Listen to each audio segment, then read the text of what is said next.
हरिओम सनातन podcast में आपका हार्दिक स्वागत है। आज हम जानेंगे राम तापीनीय उपनिषद। आज हम अथर्ववेद से जुड़े एक अत्यंत महत्वपूर्ण और गहरे अर्थों वाले उपनिषद राम तापीनीय उपनिषद की पड़ताल कर रहे हैं। ये उपनिषद भगवान श्री राम को आप समझिए मात्र एक ऐतिहासिक व्यक्तित्व या केवल एक अवतार के रूप में ही नहीं देखता, बल्कि उन्हें साक्षात परब्रह्म, आत्मा और अंतिम सत्य के रूप में स्थापित करता है। ये तो एक विलक्षण दृष्टिकोण है। निश्चित रूप से राम तापीन्य उपनिषद श्री राम के तात्विक, उनके वास्तविक, पारमार्थिक स्वरूप को प्रकाशित करता है। जैसा कि ज्ञात है, ये दो खंडों में विभाजित है, पूर्व तापीन्य और उत्तर तापीन्य। हमारी आज की चर्चा का उद्देश्य यही है कि इन दोनों भागों के माध्यम से हम ये समझें कि कैसे श्री राम का नाम, उनका दिव्य स्वरूप और उनसे संबंधित विशिष्ट मंत्र आत्मज्ञान और मोक्ष के मार्ग को प्रकाशित करते हैं।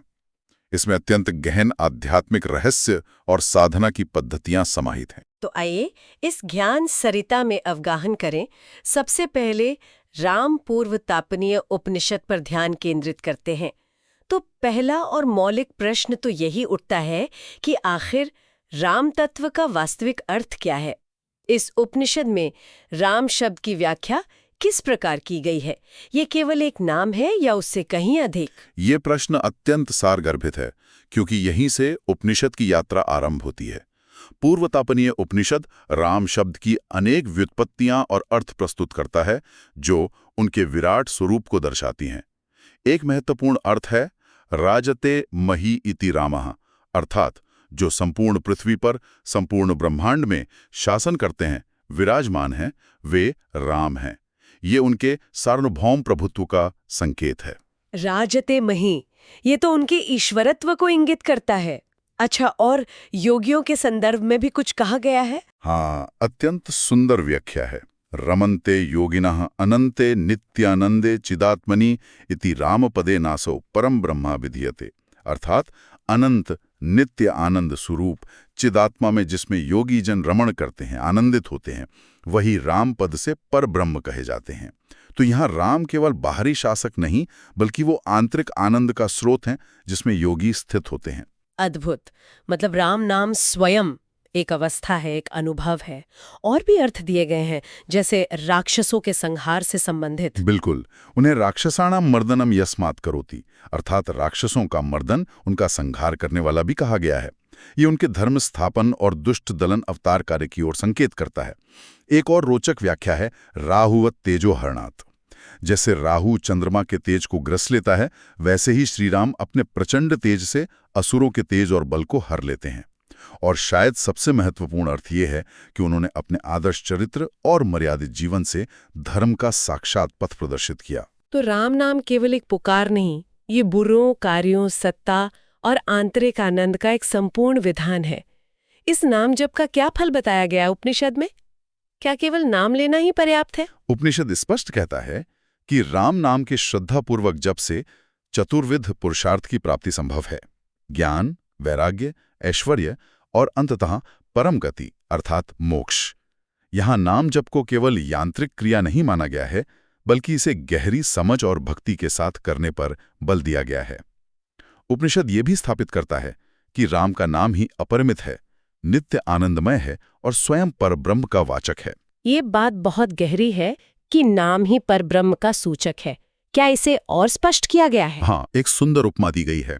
जैसे एक छोटे से वट बीज के भीतर विशाल वृक्ष अपनी संपूर्ण संभावनाओं के साथ छिपा होता है, उसी प्रकार राम नाम रूपी बीज में ये संपूर्ण चराचर जगत, ये सृष्टि समाई हुई है। राम नाम ही वो मूल तत्व है जिससे सब उत्पन्न होता है और जिसमें सब लीन हो जाता है। इसका अर्थ ये हुआ कि जो परब्रह्म तत्वता निर्गुण, निराकार, अचिंत्य है, उसी को समझने और उसकी उपासना करने के लिए साधकों के हितार्थ उसके सगुण साकार रूप की कल्पना की गई है। क्या राम का स्वरूप इसी प्रक्रिया का अंग है? आपने बिल्कुल सही समझा। परब्रह्म तो वस्तुतः वाणी और मन से परे हैं, निर्गुण, निराकार, अद्वितीय, निर्विकार। परंतु साधारण साधक के लिए उस निराकार तत्व में चित्त लगाना अत्यंत कठिन होता है। हाँ। इसीलिए उपासकों के मार्गदर्शन हेतु उनकी भक्ति को एक आलंबन, एक आधार देने के लिए शास्त्रों ने उस निराकार ब्रह्म को ही दिव्य शरीर, अंग, आयुध आदि से युक्त सगुण रूप में कल्पित किया है। श्रीराम का जो मनोहारी पूजनीय स्वरूप हम जानते हैं, वो इसी उपासना प्रधान दृष्टि का परिणाम है, जिससे भक्त उनसे सहज ही जुड़ सके। तो फिर इस उपनिषद में भगवान श्री राम का वो प्रकट सगुण स्वरूप कैसा वर्णित है? विशेषकर माता सीता के साथ उनका कैसा चित्रण किया गया है? उपनिषद में श्री राम के उस स्वरूप का बड़ा ही भव्य वर्णन है। वे कौशल्य नंदन श्याम वर्ण के हैं, पीत वस्त्र धारण किए हुए हैं। उनके केश जटा रूप में सुशोभित हैं, कानों में कुंडल और गले में रत्नों की माला धारण किए हैं। वे द्विभुज हैं और अपने कर कमलों में दिव्य धनुष धारण करते हैं। उनका मुखमंडल अत्यंत प्रसन्न, शांत और तेज से परिपूर्ण है। वे परमवीर हैं और सदैव विजयी रहने वाले धर्म स्वरूप हैं। ओह, बहुत सुंदर वर्णन है। और उनके साथ प्रकृति स्वरूपा आदि माया माता सीता का वर्णन है। वे स्वर्ण के समान आभा वाली हैं, समस्त आभूषणों से अलंकृत हैं और अपने हाथों में कमल पुष्प धारण किए हुए हैं। कुछ वर्णनों में वे श्री राम की गोद में विराजित हैं, तो कहीं उनके दाहिनी ओर स्थित हैं। श्री राम उन्हें स्नेहपूर्वक आलिंगन किए हुए दर्शाए गए हैं। ये पुरुष और प्रकृति का, परमात्मा और उसकी शक्ति का अद्वैत संबंध दर्शाता है। और भ्राता लक्ष्मण, क्या उनका भी इस दिव्य युगल के साथ वर्णन मिलता है? हाँ, बिल्कुल। श्री राम, माता सीता और स्वर्ण के समान कांति वाले धनुषधारी लक्ष्मण जी, ये तीनों मिलकर एक दिव्य त्रिकोण का निर्माण करते हैं। उपनिषद बताता है कि कल्प वृक्ष के नीचे इसी रूप में विराजमान श्री राम की देवताओं ने स्तुति की थी। ये एक अत्यंत पूजनीय और ध्यान करने योग्य स्वरूप है। अच्छा, देवताओं ने किस प्रकार स्तुति की? उनके शब्दों में श्री राम के किन गुणों का बखान है? देवताओं ने अत्यंत भावपूर्ण स्तुति की। उन्होंने कहा, हे भगवान, हम आपको नमन करते हैं। आप कामनाओं को पूर्ण करने वाले कामरूप हैं और माया के भी स्वामी हैं। आप वेदों के भी आदि स्रोत हैं, साक्षात वेद मूर्ति हैं। हे रघुवीर, हे रावण का संहार करने वाले, आपकी जय हो। आप देवी लक्ष्मी को अपने वक्षस्थल पर धारण कर नित्य आनंद मग्न रहते हैं। आप समस्त आत्माओं के आत्मस्वरूप हैं। आप जानकी जी के देह के आभूषण हैं, राक्षसों का विनाश करने वाले हैं। आपके अंग अत्यंत शुभ और कल्याणकारी हैं। आप परम भद्र और कल्याण स्वरूप हैं। इस प्रकार स्तुति करते हुए इन्होंने प्रार्थना की, हे दशानन का अंत करने वाले प्रभु, हमें अपनी शरण और कृपा प्रदान करें। हमें धर्म, अर्थ, काम, मोक्ष रूपी ऐश्वर्य प्रदान करें। ये स्तुति तो श्री राम के ऐश्वर्य, माधुर्य और पराक्रम तीनों का सुंदर चित्रण करती है। उपनिषद में आगे एक राम यंत्र और एक विशिष्ट व्यूह रचना का भी उल्लेख आता है। ये क्या है? इसका क्या प्रयोजन है? हाँ, ये पूर्व तापनीय उपनिषद का एक अत्यंत गूढ़ और महत्वपूर्ण भाग है। ये उपासना और ध्यान की एक विशिष्ट पद्धति को दर्शाता है। पहले त्रिकोण, जिसमें राम, सीता और लक्ष्मण हैं, उसके विपरीत दिशा में एक और त्रिकोण की कल्पना की जाती है।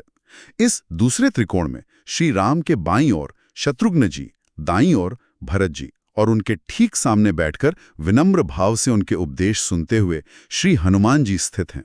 अच्छा। और इस संरचना में अन्य पात्र भी हैं। हाँ, भरत जी के नीचे सुग्रीव और शत्रुघ्न जी के नीचे विभीषण जी को स्थान दिया गया है और श्री राम के ठीक पीछे छत्र धारण किए हुए लक्ष्मण जी खड़े हैं। इस प्रकार देखें तो दो त्रिकोणों के संयोजन से एक षटकोण मतलब हेक्साग्राम उसका निर्माण होता है, जिसके केंद्र में मध्य बिंदु में भगवान श्री राम ध्यान मुद्रा में विराजमान है। ये पूरी रचना एक मंडल या यंत्र का रूप लेती है। ये तो इस यंत्र का केंद्रीय भाग हुआ। क्या इसके बाहर भी घेरे या आवरण बताए गए हैं? बिल्कुल, ये षटकोण पहला आवरण या घेरा है। इसके बाहर दूसरा घेरा है। इसमें 8 दिशाओं में वासुदेव, शांति उनकी शक्ति, संकर्षण, श्री उनकी शक्ति, प्रद्युम्न, सरस्वती उनकी शक्ति, अनिरुद्ध और रति उनकी शक्ति स्थित हैं। साथ ही अग्निकोण आदि में अग्नि आदि देवता भी स्थित हैं। और तीसरा घेरा, उसमें कौन है? तीसरे घेरे में 16 भक्त और पार्षद स्थित हैं। इनमें हनुमान, सुग्रीव, भरत, विभीषण, लक्ष्मण, अंगद, जाम्बवंत, शत्रुघ्न, इनके साथ साथ दृष्टि, जयंत, विजय, सुराष्ट्र, राष्ट्रवर्धन, अशोक, धर्मपाल और सुमंत्रा जैसे मंत्रीगण भी सम्मिलित हैं। ये सभी राम की सेवा में रत दर्शाए गए हैं। इसके बाद और कितने घेरे हैं? ये तो काफी विस्तृत है। हाँ, चौथा घेरा है 10 दिशाओं के अधिपति देवताओं का, यानी दिग्पाल। पूर्व में इंद्र, आग्नेय में अग्नि, दक्षिण में यम, नैऋत्य में निरति, पश्चिम में वरुण, वायव्य में चंद्र या वायु, उत्तर में कुबेर। यहाँ चंद्र का उल्लेख है पर सामान्यतः कुबेर होते हैं। ईशान में ईशान, शिव, ऊर्ध्वा में ब्रह्मा और अधो दिशा में अनंत, शेषनाग। 5वां घेरा इन दिग्पालों के आयुधों का है। वज्र, शक्ति, दंड, खड्ग। यहाँ वर लिखा है पर खड्ग सामान्य है। पाश, अंकुश, गदा, शूल, पद्म और चक्र। इन आयुधों की भी पूजा का विधान है। और अंतिम छठा घेरा। छठा और अंतिम घेरा श्रीराम की विशाल वानर सेना और ऋषिगणों का है। इसमें नील, नल आदि प्रमुख वानर वीर तथा महर्षि वशिष्ठ, वामदेव जैसे परम ज्ञानी ऋषिगण स्थित हैं, जो निरंतर श्रीराम की उपासना और सेवा में संलग्न है। ये संपूर्ण रचना दर्शाती है कि राम केवल केंद्र नहीं बल्कि संपूर्ण ब्रह्मांडीय व्यवस्था के संचालक और आराध्य हैं। इस जटिल यंत्र या मंडल की पूजा का क्या विशेष महत्व बताया गया है? उपनिषद स्पष्ट रूप से कहता है कि बिना इस यंत्र की विधिवत पूजा के देवता प्रसन्न नहीं होते। ये यंत्र मात्र एक रेखाचित्र नहीं है, ये स्वयं भगवान राम और परब्रह्म का ही एक सांकेतिक, ज्यामितीय स्वरूप है। इसमें तारक द्वय, 2 उल्टे सीधे त्रिकोण जो षटकोण बनाते हैं, बीज मंत्र रा, साध्य जिस उद्देश्य से पूजा की जा रही है, साधक पूजा करने वाला, प्रणव का वेष्ठन, षटकोण, अष्टदल कमल, द्वादश दल कमल, षोडश दल कमल और सबसे बाहर भूपुर या भूग्रह, इन सब का समावेश होता है। इस यंत्र की उपासना वास्तव में राम के विराट स्वरूप की ही उपासना है और ये अत्यंत आवश्यक मानी गई है। ये तो यंत्र उपासना का गूढ़ रहस्य हुआ। अब आते हैं राम मंत्र पर। रामायण नमः। इसे षडाक्षर मंत्र भी कहते हैं। इसका क्या अर्थ है और इसकी क्या शक्ति बताई गई है? जी, ये षडाक्षर मंत्र मंत्रराज अर्थात मंत्रों का राजा कहलाता है। उपनिषद इसकी बड़ी महिमा बताता है।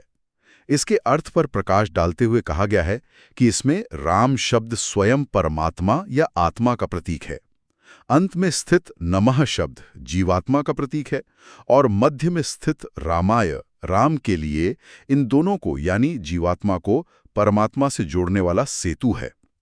ये मंत्र साधक की समस्त शुभ कामनाओं को पूर्ण करने वाला और उसे गौरव प्रदान करने वाला है। क्या इसके जप या धारण का कोई विशेष विधान भी बताया गया है? हाँ, एक प्रतीकात्मक विधान बताया गया है। मंत्र के बीज राम को दाहिने स्तन पर और उसकी शक्ति नमः को बाईं स्तन पर धारण करने की बात कही गई है। ये दर्शाता है कि साधक परमात्मा राम और उसकी शक्ति जिसके प्रति समर्पण नमः से व्यक्त होता है को अपने हृदय में धारण करे।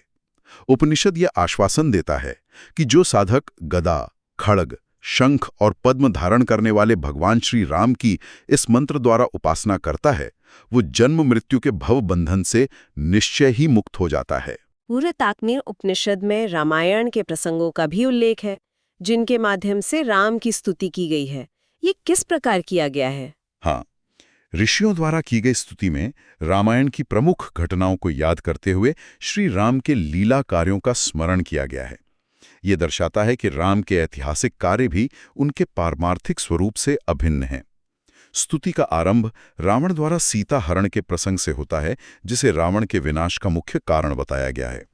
फिर राम और लक्ष्मण द्वारा सीता की खोज में वन भटकना, मार्ग में कबंध राक्षस का वध करना, परम भक्त शबरी से भेंट और नवधा भक्ति का उपदेश। जी, ये सब तो रामायण के मुख्य प्रसंग हैं। बिल्कुल। इसके बाद हनुमान जी से भेंट, सुग्रीव से मित्रता का प्रसंग आता है। सुग्रीव के मन का संदेह दूर करने के लिए राम द्वारा दुंदुभी राक्षस के विशाल कंकाल को पैर के अंगूठे से फेंक देना और एक ही बाण से 7 साल के वृक्षों को भेद देना, ये उनके अलौकिक बल के प्रमाण हैं। फिर बाली का वध करके सुग्रीव को किष्किंधा का राजा बनाना और लंका कांड से जुड़े प्रसंग। हाँ, इसके बाद हनुमान जी का समुद्र लांघ कर लंका जाना, अशोक वाटिका में सीता जी को ढूंढना और उन्हें राम का संदेश देना, राक्षसों का संहार करना और संपूर्ण लंका को जलाकर भस्म कर देना। जब हनुमान जी लौटकर ये समाचार देते हैं, तब श्री राम क्रोधित होकर वानर सेना के साथ समुद्र पार कर लंका पर आक्रमण करते हैं। फिर रावण, कुंभकर्ण और मेघनाद जैसे अजेय माने जाने वाले राक्षसों का उनके हाथों वध होता है। अंत में विभीषण को लंका का राजा बनाना और फिर सीता जी, लक्ष्मण जी तथा अन्य साथियों सहित पुष्पक विमान से अयोध्या वापस लौटना। और अयोध्या में उनके राज्याभिषेक के बाद का कोई वर्णन? हाँ, उपनिषद के इस भाग का समापन अयोध्या के राज सिंहासन पर विराजमान श्री राम के भव्य वर्णन से होता है। वे द्विभुज रूप में हैं, हाथ में धनुष धारण किए हुए हैं, मुख पर प्रसन्नता और शांति है। वे समस्त दिव्य आभूषणों से सुसज्जित हैं। उनका दाहिना हाथ ज्ञान मुद्रा में है, जो तत्व ज्ञान प्रदान कर रहा है, और बायां हाथ अभय या तेज मुद्रा में है, जो शक्ति और शरणागत की रक्षा का प्रतीक है। उपनिषद कहता है कि वे ही परमेश्वर हैं, चिन्मय स्वरूप हैं, सच्चिदानंद घन परमात्मा हैं। ये तो राम पूर्व तापनीय उपनिषद का अत्यंत विस्तृत और सारगर्भित विवेचन हुआ। इसने राम के नाम, रूप, यंत्र और लीलाओं के माध्यम से उनके ईश्वरत्व को स्थापित किया। अब हम राम उत्तर तापनीय उपनिषद की ओर बढ़ते हैं। इसमें भगवान शिव और तारक मंत्र का क्या विशेष संबंध बताया गया है? ये बहुत प्रचलित मान्यता भी है। जी, उत्तर तापनीय उपनिषद का आरंभ ही काशी यानी वाराणसी के पवित्र क्षेत्र में होता है, जहां स्वयं भगवान शिव श्री राम के षडाक्षर मंत्र राम रामाय नमः का निरंतर जाप कर रहे हैं। उनकी इस कठोर तपस्या और भक्ति से प्रसन्न होकर भगवान श्री राम उन्हें दर्शन देते हैं और वरदान प्रदान करते हैं। क्या वरदान देते हैं श्री राम भोलेनाथ को? श्री राम कहते हैं कि हे शंकर, आपका यह क्षेत्र काशी मुझे अत्यंत प्रिय है। इसलिए मैं वरदान देता हूं कि इस अविमुक्त क्षेत्र काशी में मरने वाला कोई भी प्राणी, चाहे वो मनुष्य हो, पशु पक्षी हो या यहां तक कि कोई कीट पतंग भी क्यों न हो, वो तत्काल मुक्त हो जाएगा, उसे मोक्ष की प्राप्ति होगी। साथ ही श्री राम ये भी वचन देते हैं कि वह स्वयं वहां पाषाण आदि प्रतिमाओं में नित्य निवास करेंगे। अद्भुत। और मंत्र के विषय में क्या वरदान मिला? श्री राम कहते हैं कि जो कोई भी साधक स्वयं आपसे, मतलब शिव जी से या ब्रह्मा जी से, अथवा आपकी या ब्रह्मा जी की शिष्य परंपरा से इस षडाक्षर राम मंत्र राम रामाय नमः को प्राप्त करेगा, वो या तो मंत्र सिद्ध हो जाएगा, मतलब उसे मंत्र की शक्तियां प्राप्त होंगी, या फिर वो सीधे मुक्ति हो जाएगा। और सबसे महत्वपूर्ण वरदान जो तारक मंत्र के नाम से प्रसिद्ध हुआ, श्री राम कहते हैं, हे शिव, मृत्यु के समय तुम जिसके भी दाहिने कान में मेरा ये षडाक्षर मंत्र कह दोगे, वो निश्चित रूप से मुक्त हो जाएगा। इसी कारण काशी में मृत्यु को मोक्षदायी माना जाता है, क्योंकि माना जाता है कि वहां स्वयं शिव प्राणी के कान में राम नाम का उपदेश देकर उसे तार देते हैं। इसीलिए ये तारक मंत्र कहलाता है। ये तो अद्भुत रहस्योद्घाटन है। स्वयं शिव राम नाम जपते हैं और दूसरों को तारने हेतु उसी नाम का प्रयोग करते हैं। अच्छा, कुछ अन्य स्रोतों में ओम श्री राम जय जय राम को भी तारक मंत्र कहा गया है। इसका क्या आधार है? हाँ, ये बात भी है। कुछ परवर्ती ग्रंथों और परंपराओं में इस त्रयोदशाक्षर मंत्र को भी तारक मंत्र के रूप में मान्यता प्राप्त है, और इसका उल्लेख राम रहस्योपनिषद या संभवतः राम तापनीय के ही किसी अन्य पाठभेद में राम विद्या तापनी खंड के अंतर्गत आता है। मूलतः भाव यही है कि राम नाम ही तारने वाला है, वो चाहे षडाक्षर हो या त्रयोदशाक्षर। समझ गए। अब आगे बढ़ते हैं। उत्तर तापनीय में सृष्टि के रचयिता ब्रह्मा जी द्वारा भी राम की स्तुति का वर्णन है। वो किस प्रकार है? हाँ, इसके उपरांत वर्णन आता है कि ब्रह्मा जी अपने मन में पर ब्रह्म श्री राम का ध्यान करते हैं। वे उन्हें विश्व रूप धारण करने वाले नारायण स्वरूप, अनामय मतलब रोग शोक से रहित, पूर्णानंदमय और विज्ञानमय ज्ञान स्वरूप पर ब्रह्म के रूप में देखते हैं। फिर वे ओमकार से प्रारंभ होने वाले एक अत्यंत प्रसिद्ध और शक्तिशाली स्तुति मंत्र से उनकी वंदना आरंभ करते हैं। ओम यो ह वै श्री रामचंद्रः स भगवान अद्वैत परमानंद आत्मा यत परम ब्रह्म भूर्भुवः सुवः तस्मै वै नमो नमः। श्री रामचंद्र है, वही भगवान है, वे ही अद्वैत, जिनसे भिन्न कुछ नहीं, परमानंद स्वरूप आत्मा है। जो कि परम ब्रह्म है, जो भूः पृथ्वी, भुवः अंतरिक्ष और सुवः स्वर्ग तीनों लोकों के रूप में व्याप्त हैं। उन भगवान श्री राम को बारंबार नमस्कार है। इस मूल मंत्र के बाद ब्रह्मा जी एक विस्तृत स्तुति करते हैं। ये स्तुति कितनी विस्तृत है? इसमें राम को किन किन रूपों में नमन किया गया है? यह अत्यंत विस्तृत स्तुति है, जिसमें कुल 47 मंत्र हैं। इसमें ब्रह्मा जी श्री राम को वस्तुतः सर्वस्व मानते हुए नमन करते हैं। वे उन्हें अखंड एकरस आत्मा, ब्रह्मानंद रूपी अमृत, तारक ब्रह्म, स्वयं ब्रह्मा, विष्णु, महेश्वर स्वरूप, समस्त देवताओं की आत्मा, सभी वेद शाखाओं और पुराणों का सार, सभी प्राणियों की अंतरात्मा, मत्स्य कूर्मादि 10 अवतार, पंच महाभूत, सूर्य, चंद्र, समस्त ग्रह, लोकपाल, वसु, रुद्र, आदित्य, हिरण्यगर्भ, प्रकृति, ओंकार स्वरूप, परम पुरुष, महादेव, महाविष्णु, परमात्मा, विज्ञानात्मा और अंततः सच्चिदानंद अद्वैत चिदात्मा आदि कहकर बार बार प्रणाम करते हैं। ये स्तुति राम की सर्वव्यापकता और परब्रह्म स्वरूप का अद्भुत उद्घोष है। इतनी गहन और विस्तृत स्तुति, इसका फल क्या बताया गया है? नित्य पाठ करने से क्या होता है? उपनिषद कहता है कि जो भी व्यक्ति प्रतिदिन भक्ति पूर्वक इन 44 मंत्रों द्वारा भगवान श्री राम की स्तुति करता है, उससे समस्त देवगण प्रसन्न होते हैं। वे उसे आत्मदर्शन कराते हैं, अर्थात उसे अपने वास्तविक स्वरूप का ज्ञान कराते हैं, और अंततः वो साधक अमरत्व को, मोक्ष को प्राप्त करता है। इस उत्तर तापनीय उपनिषद में राम और ब्रह्म अथवा आत्मा की एकात्मता पर बहुत अधिक बल दिया गया है ना? इसे किस प्रकार समझाया गया है और ओमकार का क्या महत्व बताया है इसमें? बिल्कुल सही कहा आपने। ये इस उपनिषद का केंद्रीय संदेश है। ये पुनः ओमकार के महत्व को स्थापित करता है और कहता है कि ओम ही ये सब कुछ है, जो भूतकाल में था, जो वर्तमान में है, जो भविष्य में होगा, और जो इन तीनों कालों से भी परे है। वो नित्य तत्व भी ओमकार ही है। तत्पश्चात ये आत्मा के 4 पादों या अवस्थाओं का वर्णन करता है, जैसा कि मांडूक्य उपनिषद में भी मिलता है। हाँ, जागृत, स्वप्न और सुषुप्ति अवस्थाएं, और चौथी तुरीय। वही पहली अवस्था वैश्वानर है, जो जागृत अवस्था का अभिमानी है, जिसका अनुभव क्षेत्र बाह्य जगत है। दूसरी अवस्था तेजस है, जो स्वप्न अवस्था का अभिमानी है, जिसका अनुभव क्षेत्र अंतःकरण या सूक्ष्म जगत है। तीसरी अवस्था प्राज्ञ है, जो सुषुप्ति या गहरी नींद की अवस्था का अभिमानी है, जिसमें चेतना घनीभूत और आनंदमय होती है, पर जगत का भान नहीं रहता। और चौथी अवस्था, जिसे तुरीय कहते हैं, वही परम सत्य है। हाँ, तुरीय अवस्था ही आत्मा का वास्तविक पारमार्थिक स्वरूप है। उपनिषद इसका वर्णन नकारात्मक शब्दों में करता है, क्योंकि ये मन और बुद्धि की पकड़ से परे है। ये ना तो अंतःप्रज्ञ है, ना बहिर्प्रज्ञ, ना दोनों का मिला जुला रूप है, ना प्रज्ञान घन, ना प्रज्ञा है, ना अप्रज्ञ है।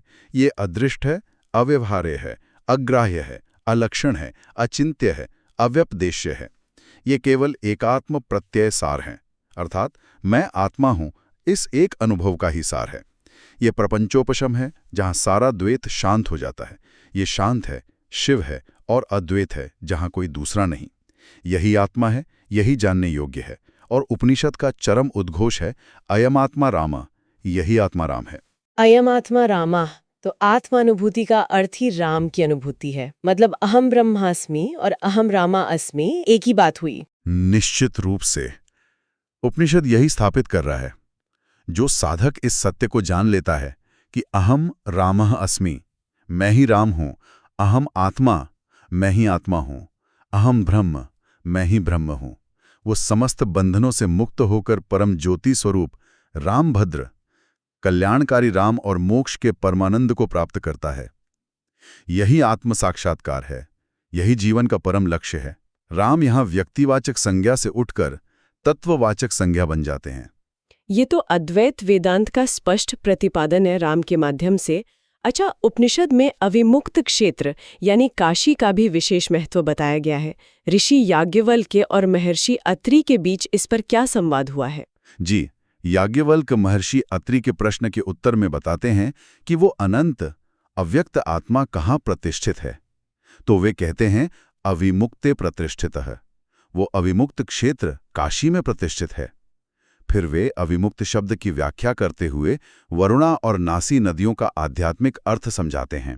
वरुणा और नासी, इनका क्या आध्यात्मिक अर्थ बताया गया? ये तो काशी की नदियां हैं। हाँ, भौगोलिक रूप से तो हैं, पर याज्ञवल्क्य कहते हैं वरुणोति निवारयति इति वरुणा, जो समस्त इंद्रिय जनित दोषों या पापों का वारण करे, उन्हें रोके, वो वरुणा है। और नाशयति इति नासी, जो समस्त पापों का नाश कर दे, वो नासी है। ये केवल भौगोलिक नदियां नहीं, बल्कि आध्यात्मिक शक्तियों का प्रतीक हैं। अरे वाह। और शरीर में इनका स्थान कहाँ बताया गया है? ये अविमुक्त क्षेत्र शरीर में कहाँ है? उपनिषद कहता है कि इन दोनों वरुणा और नासी रूपी शक्तियों के बीच का जो स्थान है वो भ्रूमध्य और नासिका का संधि स्थल है, यानी दोनों भौहों के बीच का स्थान, जिसे आज्ञा चक्र भी कहते हैं। इसे ही द्युलोक, ऊर्ध्वलोक और परलोक का संधि स्थान कहा गया है। ब्रह्मवेत्ता योगी इसी संधि स्थान की उपासना करते हैं, यहीं पर ध्यान केंद्रित करके उस अविमुक्त आत्मा का साक्षात्कार करने का प्रयास करते हैं। तो काशी केवल बाहर नहीं, भीतर भी है। अद्भुत। ये तो बहुत ही गूढ़ बात है। अंत में उपनिषद ध्यान और राम विद्या पर भी प्रकाश डालता है। ध्यान का क्या महत्व और विधि बताई गई है? हाँ, राम तापनीय उपनिषद ध्यान योग पर बहुत बल देता है। मन को एकाग्र करना, उसे विषयों से हटाकर अंतर्मुखी करना, अहंकार से परे जाना, ये सब ध्यान के अंग हैं। राम की ध्यान विधि के रूप में एक विशिष्ट साधना का संकेत मिलता है, जिसमें हृदय कमल में स्थित आत्मा पर या वहां स्फुरित होने वाली दिव्य अनाहत ध्वनि, जिसे अंतर्नाद या नाद ब्रह्म कहते हैं, उस पर मन को एकाग्र करना बताया गया है। इस अंतर्नाद या ध्यान के क्या लाभ बताए गए हैं आंतरिक शांति के अलावा? ध्यान के अनेकानेक लाभ हैं। इससे साधक को आंतरिक शांति और स्थिरता तो मिलती ही है, मन में विचारों की स्पष्टता आती है, जिससे आध्यात्मिक उन्नति का मार्ग प्रशस्त होता है। ध्यान से अज्ञान रूपी अंधकार का नाश होता है, आत्मसंयम बढ़ता है, इंद्रियां वश में होती हैं और अंततः साधक का परमात्मा से, अपने राम स्वरूप से मिलन होता है। क्या राम गायत्री मंत्र का भी इसमें उल्लेख है? हाँ, उपनिषद में प्रसिद्ध राम गायत्री मंत्र का भी उल्लेख मिलता है। ओम दाशरथय विद्महे सीता वल्लभाय धीमहि तन्नो रामः प्रचोदयात्। अर्थात ओम, हम दशरथ पुत्र श्री राम को जानें, सीतापति का ध्यान करें, वे राम हमारी बुद्धि को सन्मार्ग में प्रेरित करें। ये मंत्र ज्ञान, विद्महे, भक्ति, सीता वल्लभाय और साधना, धीमहि प्रचोदयात् का एक अद्भुत समन्वय प्रस्तुत करता है। और अंततः राम विद्या क्या है? क्या ये इस उपनिषद का सार है? वस्तुतः राम विद्या ही संपूर्ण उपनिषद और साधना पद्धति का सार है। ये वो गूढ़ ज्ञान या आध्यात्मिक तकनीक है जो जीवात्मा को उसके अपने वास्तविक स्वरूप यानी राम रूपी परब्रह्म से पुनः जोड़ती है, उसका साक्षात्कार कराती है। इस विद्या के सम्यक अभ्यास और कृपा से अंततः आत्मा का ब्रह्म में लय हो जाता है, जीव और ब्रह्म की पूर्ण एकात्मता स्थापित हो जाती है, द्वैत भाव मिट जाता है। यही राम तापनीय उपनिषद का परम लक्ष्य और प्रतिपाद्य विषय है, राम के माध्यम से ब्रह्म ज्ञान और मोक्ष की प्राप्ति। निश्चित ही ये राम तापनीय उपनिषद पर एक अत्यंत गहन और ज्ञानवर्धक चर्चा रही है। हमने श्री राम के परब्रह्म स्वरूप, उनके नाम की महिमा, उनके दिव्य सगुण रूप, गूढ़ यंत्र रचना, शक्तिशाली मंत्र और उनसे जुड़ी ध्यान तथा आत्मज्ञान की साधनाओं को विस्तार से समझने का प्रयास किया। निस्संदेह ये उपनिषद भक्ति मार्ग, ज्ञान मार्ग और योग मार्ग का एक अनूठा और अद्भुत संगम प्रस्तुत करता है। ये दिखाता है कि कैसे एक साकार पूज्य स्वरूप के माध्यम से भी उस निराकार अद्वैत परम तत्व तक पहुंचा जा सकता है। ये साधक को आत्म साक्षात्कार और कैवल्य मुक्ति की ओर ले जाने वाला एक अमूल्य ग्रंथ है। जी, आज की इस गहन पड़ताल से एक विचार साथ ले जाने लायक है। ये उपनिषद राम को इतिहास और परम सत्य, सगुण और निर्गुण दोनों रूपों में एक साथ प्रस्तुत करता है। हमारे लिए सोचने वाली बात यह है कि कैसे हम अपने जीवन में समन्वय को समझ सकते हैं, कैसे दिव्यता साकार भी हो सकती है और निराकार भी, और कैसे दोनों एक ही सत्य के पहलू हैं। इस पर विचार करते रहिएगा।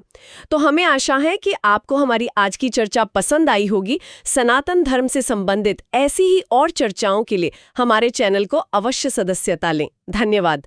जय श्री राम।